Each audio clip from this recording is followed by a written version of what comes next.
নমস্কাৰ ডিজিটেল আসামলৈ আপোনালোক সকলোকে স্বাগতম জনাইছো আজিৰ উইকলি কাৰেণ্ট এফেয়াৰ্ছৰ ভিডিঅ'ত আমি আলোচনা কৰিম 7 এপ্ৰিলৰ পৰা 13 এপ্ৰিললৈকে যিখিনি মোষ্ট ইম্পৰ্টেন্ট কুৱেশ্যন এইখিনি আমি আজিৰ এই ভিডিঅ'ৰ জৰিয়তে আলোচনা কৰিম তো যদি আপোনালোকে এতিয়াও আগৰ ভিডিঅ'সমূহ চোৱা নাই প্লেলিষ্টৰ পৰা আপোনালোকে কাৰেণ্ট এফেয়াৰ্ছৰ সকলোবোৰ ভিডিঅ' চাব পাৰিব আৰু আপোনালোকে আগন্তুক এক্সামসমূহৰ বাবে প্ৰিপাৰেচন কৰিব পাৰিব সো এইখিনিতে আপোনালোক কেইটামান কোৰ্ছৰ বিষয়ে জনাব বিচাৰিম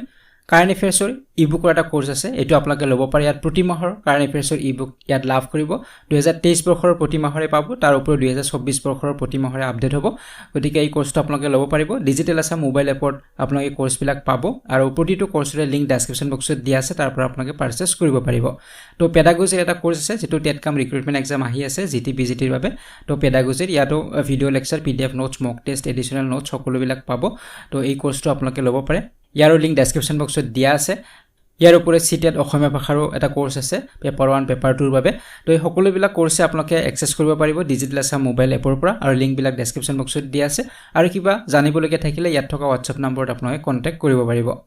ঠিক আছে এতিয়া আৰম্ভ কৰিছো আজিৰ ভিডিঅ'টি প্ৰথম প্ৰশ্নটোলৈকে আহিছো প্ৰথম প্ৰশ্নটোত সুধিছে which violinist from Assam is honored with the Sangeet Natak Academy Amrit Award যে অসমৰ কোনজন ভায়োলিন বাদক সংগীত নাটক একাডেমি অমৃত বঁটাৰে সন্মানিত হৈছে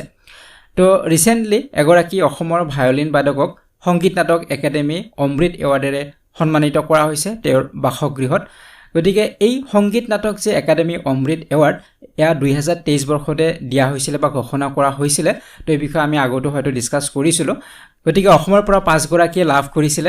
সংগীত নাটক একাডেমি অমৃত এৱাৰ্ড লাভ কৰিছিল অসমৰ পৰা 5 গৰাকীয়ে গোটেইবিলাকৰ নাম আমি আলোচনা কৰিম কিন্তু পুনৰবাৰ আমি কিয় আলোচনা কৰিলো ইয়াৰ কাৰণটো হৈছে ৰিসেন্টলি অসমৰ এগৰাকী ভায়োলিন বাদক তেখেতক সংগীত নাটক একাডেমি অমৃত বঁটাৰে সন্মানিত কৰা হ'ল তেওঁৰ বাসগৃহত সেই কাৰণে ইয়া পুনৰ চৰ্চা লাভ কৰিছে বা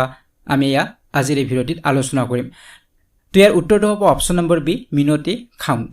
তো এই বিষয়ে অলপমান ডিটেইলছ আমি আলোচনা কৰিম বাকিবিলাকৰ বিষয়ে আমি আলোচনা কৰিম কোনে কোনে লাভ কৰিছে তো ইয়াৰ ওপৰত প্ৰশ্ন আহিব পাৰে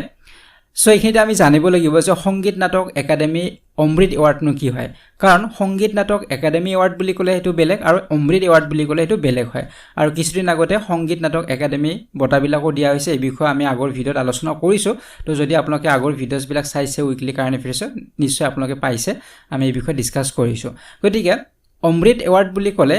সেই সকল ব্যক্তিক এই অমৃত বঁটা দিয়া হয় যিসকলৰ বয়স 75 ইয়াৰ্স বা তাতকৈ বেছি হৈছে তেনে ধৰণৰ ব্যক্তিসকলক দিয়া হ'ব আৰু তেওঁলোকে ভাল কাম কৰিছে যদিও তেওঁলোকে কোনো ধৰণৰ নেশ্যনেল ৰিকগনিশ্যন বা ৰাষ্ট্ৰীয় সন্মান তেওঁলোকে ৰাষ্ট্ৰীয় পৰ্যায়ৰ সন্মান তেওঁলোকে লাভ কৰা নাই তেনে ধৰণৰ ব্যক্তিসকলকহে এই এৱাৰ্ড দিয়া হয় সংগীত নাটক একাডেমি অমৃত এৱাৰ্ড দিয়া হয় তেওঁলোকৰ এজ হ'ব লাগিব 75 বা তাতকৈ ওপৰ হ'ব লাগিব আৰু তেওঁলোকে কোনো ধৰণৰ এতিয়ালৈকে নেশ্যনেল ৰিকগনিশ্যন পোৱা নাই বা তেনে ধৰণৰ এৱাৰ্ড নেশ্যনেল পৰ্যায়ৰ এৱাৰ্ড তেওঁলোকে লাভ কৰা নাই তো তেওঁলোকক তেনে ধৰণৰ ব্যক্তিসকলক ডিষ্টিংগুইশ্ড পাৰ্সনসকলক দিয়া হয় সংগীত নাটক একাডেমি অমৃত বঁটা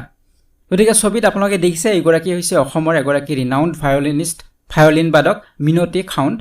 সো তেখেতে লাভ কৰিছিল সংগীত নাটক একাডেমি অমৃত বঁটা আৰু তেখেতে বহুত বেছি অৱদান আগবঢ়াইছে হিন্দুস্তানী ইনষ্ট্ৰুমেন্টেল মিউজিকত তেখেতৰ যথেষ্ট অৱদান আছে আৰু সেইভাবে তেখেতক এই বঁটাৰে সন্মানিত কৰা হৈছে আৰু ৰিসেন্টলি 9 এপ্ৰিল তাৰিখত 2024 বৰ্ষৰ 9 এপ্ৰিল তাৰিখত তেখেতৰ বাসগৃহত সংগীত নাটক একাডেমিৰ পৰা তেওঁক এই সন্মান দিয়া হয় সো তেখেতৰ জন্ম হৈছিল 1940 জন্ম হৈছিল জোৰহাটত জন্ম হৈছে আৰু তেখেতে 10 বছৰৰ পৰাই এই যেটো জাৰ্নি হয় ভায়োলিন বাদক হিচাপে এই ভায়োলিনৰ লগত জড়িত হয় তেওঁ যেতিয়া 10 বছৰ আছিল সো এইখিনি আপোনালোকে মনত ৰাখিব আৰু এই সেগতে আমি বাকি 4 গৰাকীনো কোন কোন আছিল সেই বিষয় আমি মনত ৰাখিবলৈ চেষ্টা কৰিম গতিকে প্ৰথম আমি যদি চাওঁ হৰিবৰা বৰবায়ন আছিল সত্ৰীয় ডান্সৰ ক্ষেত্ৰত তেখেতে পাইছিল তাৰ পিছত ধৰ্মেশ্বৰ নাথ ওজা তেখেত ব্যাস ওজাপালিৰ বাবে পাইছিল গুৰুপ্ৰসাদ ওজা আছিল তেখেত সত্ৰীয় ওজাপালি ব্যাস কীৰ্তনৰ বাবে পাইছিল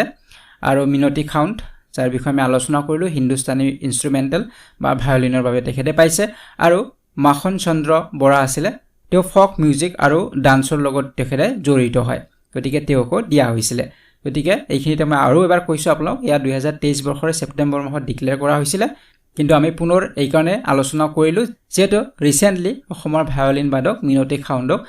এই সন্মানেৰে সন্মানিত কৰা হৈছে সেইভাবে আমি পুনৰ আলোচনা কৰিলো ঠিক আছে এতিয়া আছে নেক্সট কুৱেশ্যন নম্বৰ 2 লৈকে সো ইয়াতে সুধিছে which of the following northeastern state recently celebrated Sajibu Cheiraoba যে তলত উল্লেখ কৰা উত্তৰ পূবৰ কোনখন ৰাজ্যই শেহতীয়াকৈ সাজিবু চেইৰাওবা উদযাপন কৰিছে গতিকে এটা ফেষ্টিভেল হয় ইয়াৰ নাম হৈছে সাজিবু চেইৰাওবা এই ফেষ্টিভেলটো কোনখন নৰ্থ ইষ্টাৰ্ণ ষ্টেট বা উত্তৰ পূবৰ কোনখন ৰাজ্যই পালন কৰিছে ৰিসেন্টলি পালন কৰা হৈছে এটো হল প্ৰশ্ন আৰু ইয়াৰ উত্তৰটো হ'ব অপচন নম্বৰ বি মণিপুৰ গতিকে মণিপুৰত পালন কৰা হৈছে এই বিষয়ে আমি অলপমান ডিটেইলছ আলোচনা কৰিম গতিকে চেইৰাওবা ফেষ্টিভেল ইয়াক জনা যায় মণিপুৰী নিউ ইয়াৰ বুলি জনা যায় এই যেটো উৎসৱ মণিপুৰী নিউ ইয়াৰ বুলি জনা যায় এতিয়া আমাৰ অসমীয়া নতুন বছৰ আমাৰ ষ্টাৰ্ট হয় বহাগৰ পৰা ঠিক তেনেদৰে তেওঁলোকৰ এটা ফেষ্টিভেল হয় হেয়া হৈছে মণিপুৰী নিউ ইয়াৰ ফেষ্টিভেল হেটো নাম দিয়া হৈছে চেইৰাওবা আৰু সাজিবু চেইৰাওবা হৈছে নতুন ইয়াৰ হয় নিউ ইয়াৰ হিচাপে তেওঁলোকে সেলিব্ৰেট কৰে আৰু মণিপুৰৰ যিবিলাক মেইটি আছে এই মেইটি সকলে সাধাৰণতে ইয়াক বিশেষভাৱে পালন কৰে গতিকে এই পইণ্টটো আপোনালোকে মনত ৰাখিব মেইটি সকলেহে বিশেষভাৱে পালন কৰে মণিপুৰী নিউ ইয়াৰ হিচাপে চেইৰাওবা গতিকে প্ৰথম যেটো মাহ হয় তেওঁলোকৰ হেয়া হৈছে সাজিবু মাহ হয় আৰু এই সাজিবু মাহৰ প্ৰথমটো দিনত তেওঁলোকে এই চেইৰাওবা তেওঁলোকে ট্ৰেডিশনালি ইয়া পালন কৰে আৰু ইয়া সাধাৰণতে এপ্ৰিল মাহত হয় প্ৰতি বছৰে আৰু এই ফেষ্টিভেলত তেওঁলোকে বিভিন্ন ধৰণৰ ৰিচুৱেলছ বিলাক পালন কৰে তেওঁলোকৰ যি ডেইটি বা তেওঁলোকৰ দেৱতা লাইনিং থৌ সো তেখেতক খাদ্য বা ফলমূল ইয়া অৰ্পণ কৰে আপোনালোকে ছবিত দেখিছে এনেদৰে তেওঁক বিভিন্ন কুকড বা আনকুকড ফুডছ কিছুমান তেওঁক অৰ্পণ কৰে আৰু তেওঁৰ ব্লেছিংছ লয় ঠিক আছে তো এইখিনি আপোনালোকে মনত ৰাখিব নেক্সট প্ৰশ্নলৈকে আহিছো কোৱেশ্চন নম্বৰ 3 লৈকে ইয়াতে উদিছে where is the world's largest power plant being developed by Adani Green Energy Limited তো যথেষ্ট ইম্পৰ্টেন্ট কোৱেশ্চন হয় যে আদানি গ্ৰীণ এনাৰ্জি লিমিটেডে নিৰ্মাণ কৰি থকা বিশ্বৰ সৰ্ববৃহৎ বিদ্যুৎ কেন্দ্ৰটো ক'ত অৱস্থিত গতিকে আদানি গ্ৰীণ এনাৰ্জি লিমিটেডে নিৰ্মাণ কৰিছে এটা বিশ্বৰ সৰ্ববৃহৎ গোটেই বিশ্বৰ ভিতৰতে ডাঙৰ বিদ্যুৎ কেন্দ্ৰ এটা নিৰ্মাণ কৰি উলাইছে তো সেই কেন্দ্ৰটো ক'ত অৱস্থিত হেতু হল প্ৰশ্ন আৰু ইয়াৰ উত্তৰটো হ'ব অপচন নম্বৰ এ গুজৰাট খাওৰা গতিকে গুজৰাটৰ খাওৰাত ইয়া নিৰ্মাণ কৰা হৈছে পৃথিৱীৰ আটাইতকৈ বৃহৎ বিদ্যুৎ কেন্দ্ৰ সোলাৰ এনাৰ্জি হয় এটো তো ইয়াৰ বিষয়ে অলপমান ডিটেইলছ আলোচনা কৰিম গতিকে আদানি গ্ৰীণ এনাৰ্জি লিমিটেডে ডেভেলপ কৰিছে 30 GW 30 গিগাৱাট ৰিনিউৱেবল এনাৰ্জি প্ল্যান্ট এটা তেওঁলোকে নিৰ্মাণ কৰি উলাইছে গুজৰাটৰ খাওৰাত আৰু ইয়াৰ যেটো এৰিয়াটো যদি আমি চাও তেনেহলে 538 স্কয়াৰ কিলোমিটাৰ হয় ইয়াৰ যেটো এৰিয়া আৰু এটো হৈছে গোটেই বিশ্বৰ ভিতৰতে লাৰ্জেষ্ট পাৱাৰ প্ল্যান্ট হয় গতিকে ইয়াৰ যেটো এৰিয়া হ'ব এৰিয়াটো যদি আমি কম্পেয়াৰ কৰি চাও তেনেহলে যিখন আমাৰ সিটি আছে পেৰিছতকৈ 5 টাইমছ ডাঙৰ হ'ব বা এৰিয়াটো বেছি হ'ব গতিকে পেৰিছখন যিমানখিনি ডাঙৰ হয় এই সিটিখন তাতকৈ 5 টাইমছ ডাঙৰ হ'ব এই পাৱাৰ প্ল্যান্টটো আৰু যদি আমি মুম্বাইৰ কথা চাও মুম্বাইখন যিমানখিনি ডাঙৰ হয় ঠিক অলমোস্ট তেনেকৈ ডাঙৰ হয় এই পাৱাৰ প্ল্যান্টটো বা হিমানখিনি এৰিয়াত অৱস্থিত এই পাৱাৰ প্ল্যান্টটো মুম্বাই সিটিখন যিমানখিনি ডাঙৰ হয় আৰু এই প্ৰজেক্টৰ বাবে তেওঁলোকে 1.5 লাখ crore rupees তেওঁলোকে এই প্ৰজেক্টত ইনভেস্ট কৰিছে আদানি গ্ৰীণ এনাৰ্জি 1.5 লাখ কোটি টকা তেওঁলোকে ইনভেস্ট কৰিছে সিয়াতকৈ ইম্পৰ্টেন্ট কথা হৈছে এই প্ৰজেক্টত সোলাৰ আৰু উইণ্ড এনাৰ্জি দুটা এনাৰ্জি ইয়াত জেনাৰেট কৰিব পাৰিব সোলাৰ এনাৰ্জি আৰু উইণ্ড এনাৰ্জি দুটাই কৰিব পাৰিব আৰু 2000 মেগাৱাট সোলাৰ এনাৰ্জি উৎপাদন কৰিব পাৰিব মাৰ্চ 2024 ৰ পৰা অলৰেডি অপাৰেশনালাইজড হৈছে উৎপাদন কৰিব পাৰিব 2000 মেগাৱাট সোলাৰ এনাৰ্জি গতিকে কোম্পানী বাই প্ৰজেক্টৰ লক্ষ্য হৈছে 2025 ৰ মাৰ্চৰ লৈকে 6 গিগাৱাট পাৱাৰ যাতে প্ৰডিউস কৰিব পাৰে হেতু এটা সংকল্প বা তেওঁলোকৰ এটা লক্ষ্য আছে 2025 মাৰ্চৰ ভিতৰত যাতে 6 গিগাৱাট পাৱাৰ তেওঁলোকে প্ৰডাকশন কৰিব পাৰে আৰু 2030 ৰ ভিতৰত ৰিনিউৱেবল এনাৰ্জি যেটো প্ৰডিউস কৰিব পাৰিব তেওঁলোকে হেয়া এটা অনুমান কৰা হৈছে যে 45000 মেগাৱাট তেওঁলোকে প্ৰডিউস কৰিব পাৰিব তেনে ধৰণৰ এটা অনুমান কৰা হৈছে আৰু সাধাৰণতে আমাৰ যি কাৰ্বন ডাই অক্সাইড নিৰ্গত হয় এই যেটো প্ল্যান্ট হ'ব সোলাৰ যেটো প্ল্যান্ট হয় তো ইয়াৰ পৰা আমাৰ কাৰ্বন ডাই অক্সাইড নিৰ্গত নহব আৰু অনুমান কৰা হৈছে 58 মিলিয়ন টনছ প্ৰতি বছৰত আমি এৰাই চলিব পাৰিম এই প্ৰজেক্টৰ পৰা কাৰণ এই প্ৰজেক্টত যিমানখিনি পাৱাৰ জেনাৰেট হ'ব হিমানখিনি পাৱাৰ জেনাৰেট কৰিব গলে আমাৰ হয়তো 58 মিলিয়ন টনছ কাৰ্বন ডাই অক্সাইড এমিশন হলহেতেন কিন্তু ইয়াৰ ফলত আমাৰ কি হ'ব এইখিনি আমি এৰাই চলিব পাৰিম ঠিক আছে এতিয়া আইছো আমি নেক্সট কোৱেশ্চন নম্বৰ 4 লৈকে ইয়াতে সুধিছে the city of mirage which has been granted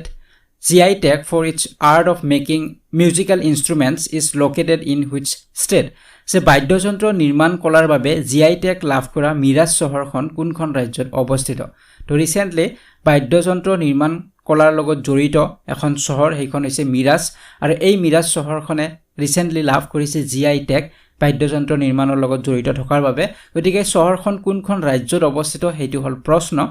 আৰু ইয়াৰ উত্তৰটো হ'ব অপচন নম্বৰ বি মহাৰাষ্ট্ৰ গতিকে মহাৰাষ্ট্ৰৰ এখন চহৰ এইখন হৈছে মিৰাজ গতিকে মহাৰাষ্ট্ৰৰ এখন সৰু এখন টাউন হয় মিৰাজ আৰু এই চহৰখন মিউজিকেল ইনষ্ট্ৰুমেন্টছ বনোৱাৰ ক্ষেত্ৰত জড়িত স্পেশালি সিতাৰ আৰু তানপুৰা নিৰ্মাণৰ বাবে বিখ্যাত হয় এই ঠাইখন এইখন হৈছে মিৰাজ আৰু এই মিৰাজ চহৰখনে ৰিসেন্টলি লাভ কৰিছে GI টেগ লাভ কৰিছে তো ছবিত আপোনালোকে দেখিছে হেয়া তানপুৰা আৰু সিতাৰৰ ছবি গতিকে তেওঁলোকে প্ৰায় 300 বছৰ ধৰি এই শিল্পৰ লগত জড়িত হৈ আছে বা এই কলাৰ লগত জড়িত হৈ আছে ঠিক আছে তো এতিয়া আইছো নেক্সট কুৱেশ্যন নম্বৰ 5 লৈকে ইয়াতে সুধিছে নেপটিছ ফিলাইৰা recently discovered for the first time in India in Tell Valley Wildlife Sanctuary belongs to which species se heotiakoi bharator prothombarer babe Tell Valley বন্যপ্ৰাণী অভয়াৰণ্যত আবিষ্কাৰ হোৱা নেপটিছ ফিলাইৰা কোন প্ৰজাতিৰ হয় গতিকে ৰিসেন্টলি Tell Valley অভয়াৰণ্য যি অৰুণাচল প্ৰদেশত আছে এই অভয়াৰণ্যত এবিধ প্ৰজাতি পোৱা গৈছে আৰু সেই প্ৰজাতিবিধ হৈছে নেপটিছ ফিলাইৰা গতিকে এটো কোনটো প্ৰজাতিৰ হয় বাটাৰফ্লাই স্পাইডাৰ বা ফিশ এনে স্নেক কোনটোৰ প্ৰজাতি হয় নেপটিছ ফিলাইৰা এটো হল প্ৰশ্ন তো ইয়াৰ উত্তৰ হ'ব অপচন নম্বৰ এ হ'ব বাটাৰফ্লাই পখিলা গতিকে পখিলাৰে এটা প্ৰজাতি হয় নেপটিছ ফিলাইৰা তো আপোনালোকে ছবিত দেখিছে সে নাম হৈছে নেপটিছ ফিলাইৰা আৰু ইয়াক কমনলি জনা যায় লং ষ্ট্ৰিক সেইলৰ হিচাপে ইয়াক জনা যায় গতিকে ভাৰতত এয়া প্ৰথমবাৰৰ বাবে পোৱা গৈছে টেল ভেলি ৱাইল্ড লাইফ চেংচুৰীত যিখন আমাৰ অৰুণাচল প্ৰদেশৰ লোৱাৰ হনহিৰিত জিলাত অৱস্থিত সো এতিয়ালৈকে এই প্ৰজাতিবিধ ইষ্ট এছিয়াৰ বেলেগ বেলেগ ঠাইত পোৱা গৈছিল যেনে ধৰক eastern Siberia Korea Japan central and south west China এইবিলাক ঠাইত পোৱা গৈছিল কিন্তু ভাৰতৰ প্ৰথমবাৰৰ বাবে পোৱা গৈছে তো মনত ৰাখিব কোড হয় অৰুণাচল প্ৰদেশৰ টেল ভেলি ৱাইল্ড লাইফ চেংচুৰীত পোৱা গৈছে তো এতিয়া আইছো নেক্সট কুৱেশ্যন নম্বৰ 6 লৈকে ইয়াতে সুধিছে recently which country has been introduced a new gold backed currency JIG যে হেওটিয়াকৈ কোনখন দেশত হন সমৰ্থিত নতুন মুদ্ৰা জিক প্ৰৱৰ্তন কৰা হৈছে গতিকে এখন দেশত ৰিসেন্টলি নতুন মুদ্ৰা প্ৰৱৰ্তন কৰা হৈছে আৰু ইয়াৰ নাম দিয়া হৈছে জিক গতিকে কোনখন দেশৰ এই গোল্ড বেকড কাৰেন্সি জিক প্ৰৱৰ্তন কৰা হৈছে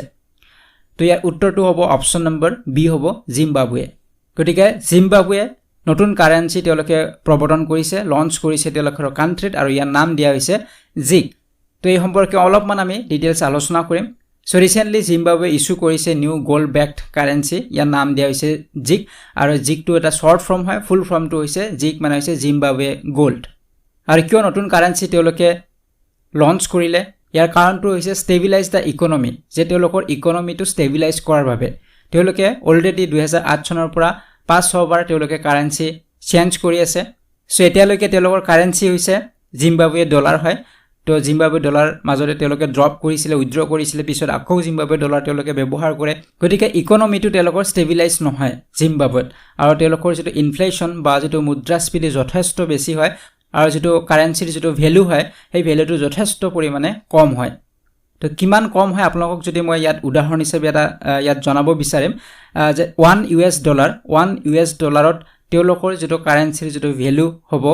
যদি আমি চাও ইয়াতে কিমান কাৰেন্সি তেওঁলোকে দিব লাগিব 30000 জিম্বাবৱে ডলাৰ তেওঁলোকে দিব লাগে প্ৰায় 30000 জিম্বাবৱে ডলাৰ তেওঁলোকে দিব লাগিব 1 US ডলাৰৰ বাবে গতিকে তেওঁলোকৰ যেটো কাৰেন্সিৰ যেটো ভ্যালু যথেষ্ট পৰিমাণে কম হয় আৰু ইয়াৰ ওপৰত তাত US যেটো US ডলাৰ তাত বহুত বেছি পৰিমাণে ব্যৱহাৰ হয় জিম্বাবৱেত তেওঁলোকৰ যেটো ট্ৰানজাকচনৰ 85% ট্ৰানজাকচন এই US ডলাৰৰ জৰিয়তে হয় আৰু এতিয়া যেহেতু তেওঁলোকৰ ইকোনমি যথেষ্ট হসনীয় অৱস্থা সেইভাবে তাৰ লোকসকল তাৰ ব্যক্তিসকলে এটা US ডলাৰ তেওঁলোকে ক্ৰয় কৰা আৰম্ভ কৰিছে যাতে পিছত যদি ইকোনমি একেবাৰে অৱস্থা হসনীয় হৈ পৰে তেতিয়া তেওঁলোকৰ বিশেষ লছ নহব সেইভাবে তেওঁলোকে US ডলাৰ ক্ৰয় কৰা আৰম্ভ কৰিছে আৰু এই যেটো ট্ৰেন্ড চলিছে এই ট্ৰেন্ডটোৰ বাবে তেওঁলোকৰ যেটো লোকেল কাৰেন্সি জিম্বাবৱে ডলাৰ এটো সম্পূৰ্ণৰূপে অচল অৱস্থালৈকে গৈছে আৰু সেইভাবে তাৰ চৰকাৰে এটা সিদ্ধান্ত লৈছে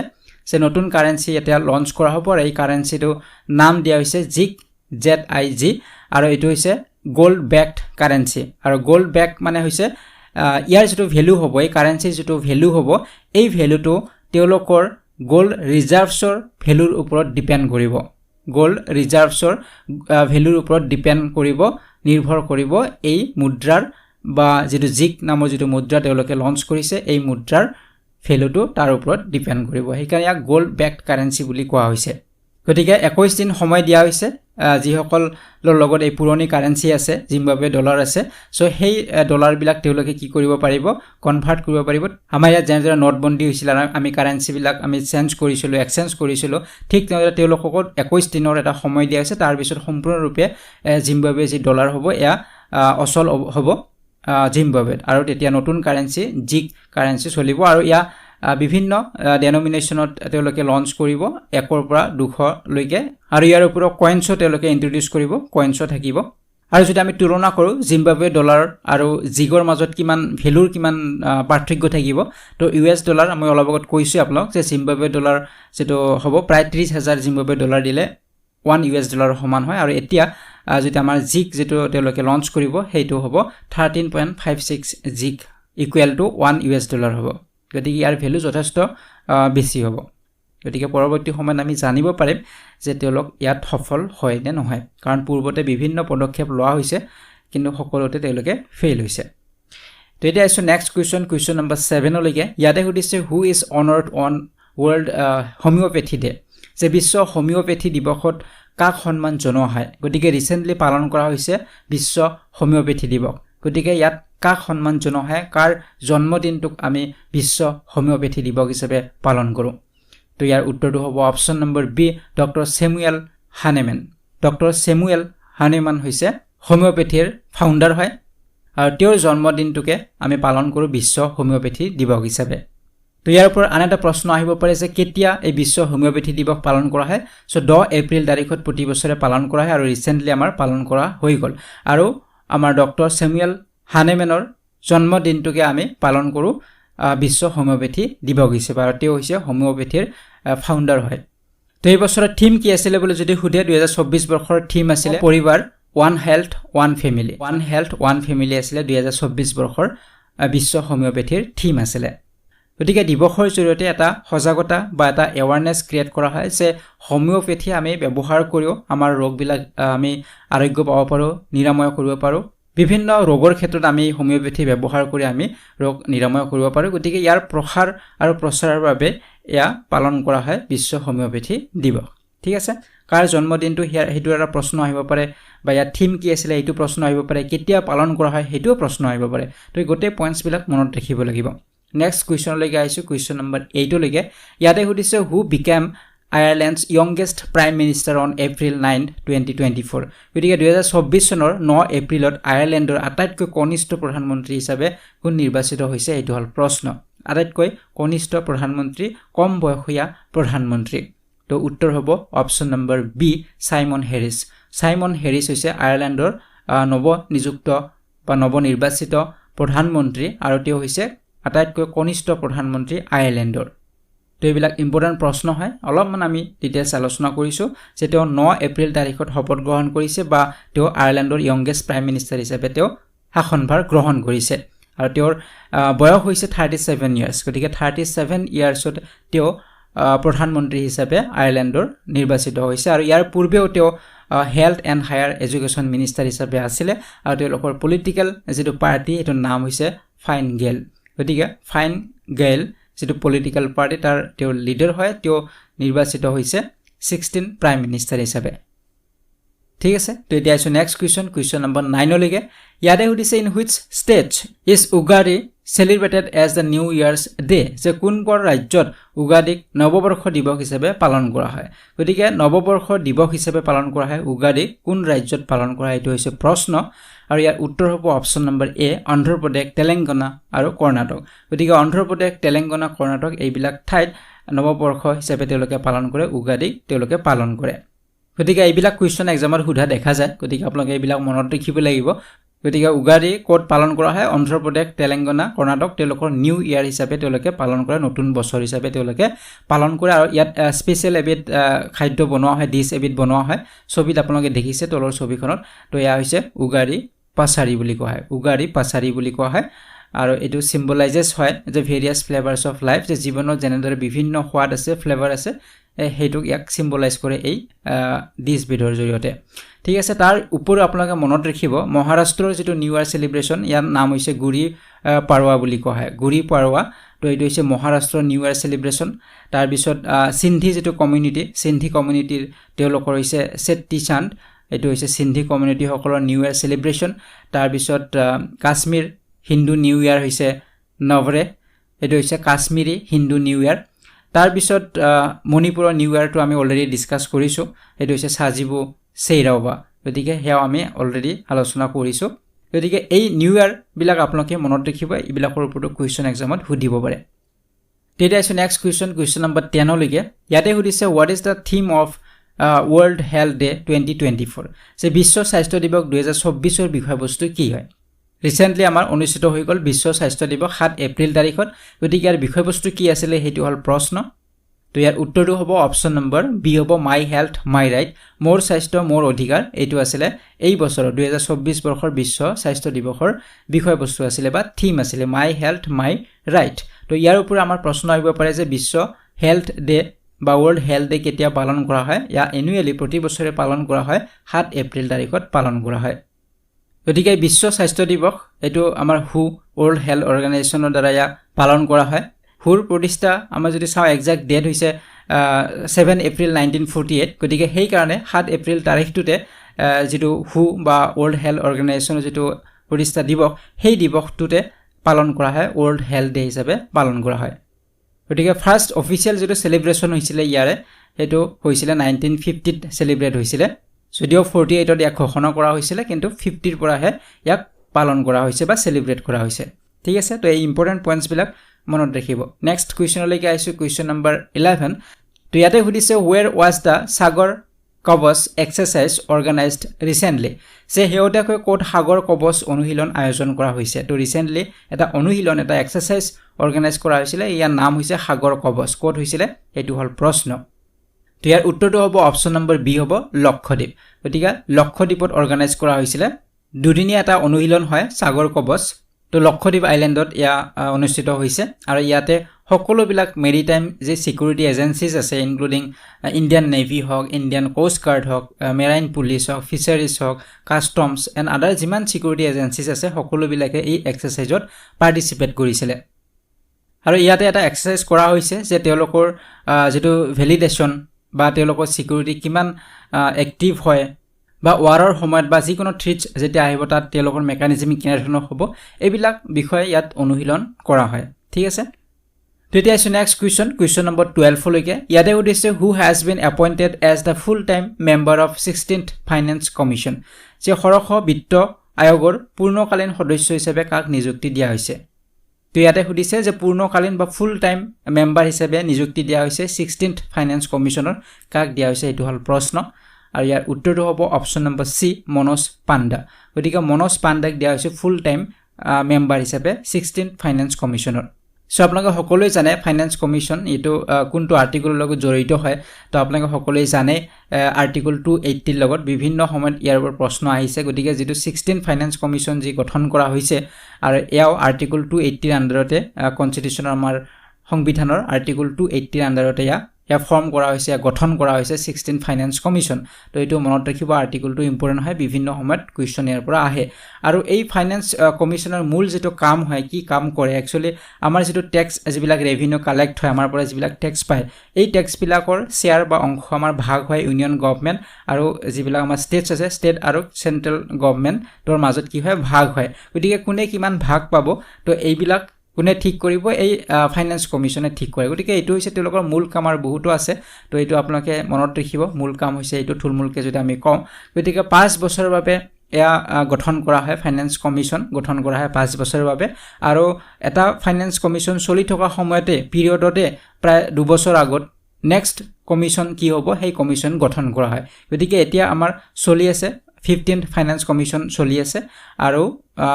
2026 ৰ 1 এপ্ৰিলৰ পৰা কি হ'ব 16th ফাইনেন্স কমিশন ষ্টাৰ্ট হ'ব 2026 ৰ 1 এপ্ৰিল তাৰিখত ষ্টাৰ্ট হ'ব কিন্তু ইয়া আগতে ইয়াক গঠন কৰা হয় এই কমিশন আগতেই গঠন কৰা হয় গতিকে 2024 গঠন কৰা হৈছে 2026 1 এপ্ৰিলৰ পৰা 16 ফাইনেন্স কমিশন কাৰ্যকৰী হ'ব ষ্টাৰ্ট হ'ব আৰু এই কমিশনৰ বাবে আমাৰ এখন কমিটি থাকিব গতিকে এই কমিটিত যদি আমি চাওঁ ইয়াত যিজন আমাৰ চেয়াৰম্যান হ'ব এই 16 ফাইনেন্স কমিশনৰ চেয়াৰম্যান কোন হেতু এটা প্ৰশ্ন আহিব পাৰে গতিকে চেয়াৰম্যান হৈছে অৰবিন্দ পানগাৰিয়া এটো মনত ৰাখিব তেও হৈছে 16 ফাইনেন্স কমিশনৰ চেয়াৰম্যান হয় আৰু বাকি আমি মেম্বাৰছ বিলাক যদি চাওঁ ফুল টাইম মেম্বাৰ হিচাপে আমি মনোজ পাণ্ডাৰ কথা পালো আৰু বাকি যিবিলাক আমাৰ মেম্বাৰছ যদি আমি চাওঁ এই কমিশনৰ অজয় নাৰায়ণ ঝা আছে আনি জৰ্জ মেথিউ আছে নিৰঞ্জন ৰাধাধ্যক্ষ সৌম্য কান্তি ঘোষ তো এইবিলাক আছে বাকি মেম্বাৰছ বিলাক ঠিক আছে আপোনালোকে চেয়াৰম্যান কোন হয় এটো মনত ৰাখিব এটোৰ ওপৰত কোৱেশ্চন সুধিব পাৰে নেক্সট কোৱেশ্চনলৈকে আইছো কোৱেশ্চন নম্বৰ 13 ইয়াতে সুধিছে in which country is the Asian wrestling championship 2024 being organised যে কোনখন দেশত এছিয়ান ৰেসলিং চেম্পিয়নশ্বিপ 2024 আয়োজন কৰা হ'ব ইয়াৰ উত্তৰটো হ'ব অপচন নম্বৰ সি হ'ব কিৰগিস্তান গতিকে কিৰগিস্তানত আয়োজন কৰা হ'ব 2024 ৰ ৰেসলিং চেম্পিয়নশ্বিপ এছিয়ান ৰেসলিং চেম্পিয়নশ্বিপ গতিকে 20th এডিশন হয় এটো এছিয়ান ৰেসলিং চেম্পিয়নশ্বিপৰ আৰু ইয়া 11 এপ্ৰিলৰ পৰা 16 এপ্ৰিললৈকে হ'ব কিৰগিস্তানত ইয়া আয়োজন কৰা হৈছে তো পৰৱৰ্তী সময়ত আমি ইয়াৰ ডিটেইল আলোচনা কৰিম কোনে কোনে ইয়াৰ মেডেল লাভ কৰিব কাৰণ যেহেতু 16 এপ্ৰিললৈকে ইয়া চলিব তো আমি পিছত আলোচনা কৰিম কিন্তু এতিয়ালৈকে যদি আমি চাওঁ তো ইণ্ডিয়াৰ উদিত তেখেতে সিলভাৰ মেডেল লাভ কৰিছে মেন্স ফ্ৰী ষ্টাইল 57 কেজি কেটেগৰীত তাৰ উপৰি অভিমান্যু তেখেতেও লাভ কৰিছে সেকেন্ড মেডেল লাভ কৰিছে 70 কেজিত গতিকে আমি ডিটেইলছত আমি পৰৱৰ্তী যেটো ভিডিও হ'ব আমাৰ নেক্সট উইকত আমি আলোচনা কৰিব পাৰিম ঠিক আছে এতিয়া আছো নেক্সট কোৱেশ্চন নম্বৰ 14 লৈকে ইয়াতে সুধিছে which of the following is India's highest ranked university according to QS ranking QS ranking অনুসৰি তলৰ কোনখন বিশ্ববিদ্যালয় ভাৰতৰ সৰ্বোচ্চ স্থান পোৱা বিশ্ববিদ্যালয় গতিকে ৰিসেন্টলি ranking দিয়া হৈছে QS ranking দিয়া হৈছে পাবলিশ কৰা হৈছে আৰু এই ranking অনুসৰি ভাৰতৰ বিশ্ববিদ্যালয়সমূহৰ ভিতৰত কোনখন আটাইতকৈ সৰ্বোচ্চ স্থান পোৱা বিশ্ববিদ্যালয় হয় তো ইয়াৰ উত্তৰটো হ'ব অপচন নম্বৰ এ হ'ব JNU জৱাহৰলাল নেহেৰু ইউনিভাৰ্চিটি হৈছে ভাৰতৰ বিশ্ববিদ্যালয়সমূহৰ ভিতৰত সৰ্বোচ্চ স্থান পোৱা বিশ্ববিদ্যালয়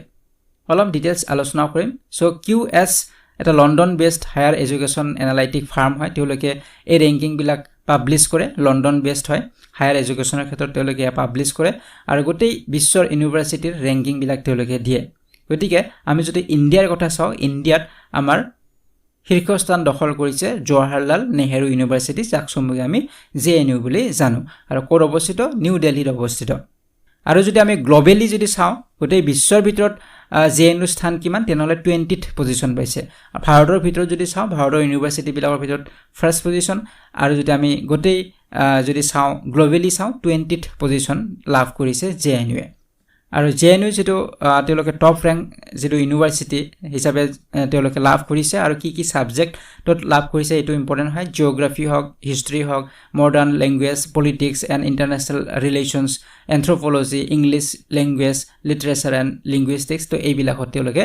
লাভ কৰিছে তো ইয়াত আপোনালোকে চাব পাৰে